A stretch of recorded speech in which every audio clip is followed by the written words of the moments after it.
unboxing is the true story. It is a picture book called Building a Dream, How the Boys of Koh Panyee Became Champions. It's written by Darshana, Khiani, and illustrated by Phumiruk. I hope I said that correctly. And it is published by Eerdmans Books for Young Readers. And I remember reading about this like on social media in the news like years ago, like maybe 7 years ago. It's like one of those like, I don't know, like social media posts that went kind of viral because it was just like so, it was just like kind of so crazy. Like first of all, I didn't realize that like there was, this place in, I think it's in Thailand. Yeah, where there's just not enough land. It's like basically almost like this like island, almost like houseboats that are,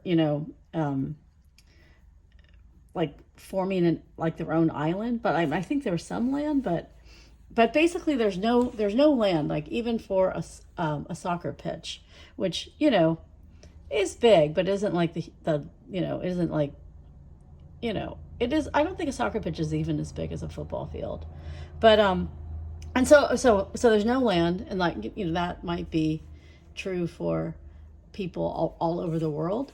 But in this particular instance, the boys of this village decided they were going to build their own soccer pitch by just creating a floating field. And that ambition just seems so crazy. And then yet they went and they actually did it and got it done. And I think that's the reason why like this is just so inspirational and why it went viral, because it's not just like, oh, I didn't realize, here in Thailand, they're living in a place where there's, no land for a soccer field, but boys actually, were able to like get this thing built by themselves. It just seems, it just seems so, it just seems so difficult to do.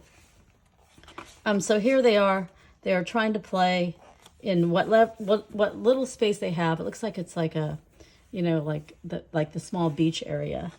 And it's just, it's just not big enough. And so they actually lose the beach, it looks like, because now they need it to build more homes. So like the homes are like on the land, but there's very little land. And so I don't even know where they're getting like the lumber and all the tools and the wood. But, but as we know, like, building anywhere, those types of supplies are expensive, And yet the boys just decided to start with wood scraps and like just kind of, using whatever they could find, reclaiming wood, using old barrels, using, finding used nails. And they literally built their own soccer pitch. I mean, I wish it was fenced around the side because I feel like we're going to have a lot of balls that go in the water. But perhaps that's next. Or perhaps they're so skilled that they can keep their soccer ball on the pitch. And then the story continues, because that's kind of the only part of the story I saw on social media. But here, Darshana continues the story where they actually get to play other teams, like this team with such a tiny pitch. And can you imagine too, like they should have visitor teams come play on their home field, because that's got to be a real home field advantage.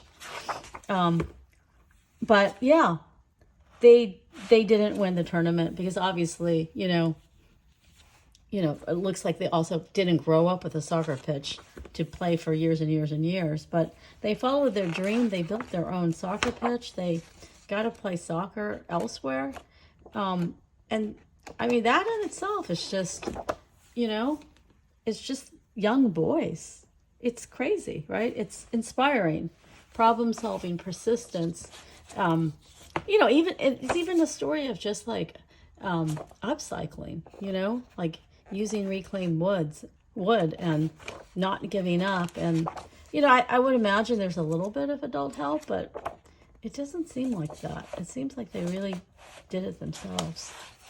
So anyway, it's such a beautiful story, like a true life story, and it is beautifully brought to life by Darshana and Dal. I think the illustrations are so, like, they really capture it. And I know Dal, I think, is from Thailand. It just kind of captures the beauty of this area. And it's just, even the way it's laid out, it's just so beautifully clean and easy to look at. It's a really beautiful story and book. I don't know if Dao is Thai. Doesn't say. And I know Darshana, I think she's South Asian. I think she might be Indian. But what a great job they did bringing this story to life. So thank you to Eerdmans for sending me this book. And thank you for watching.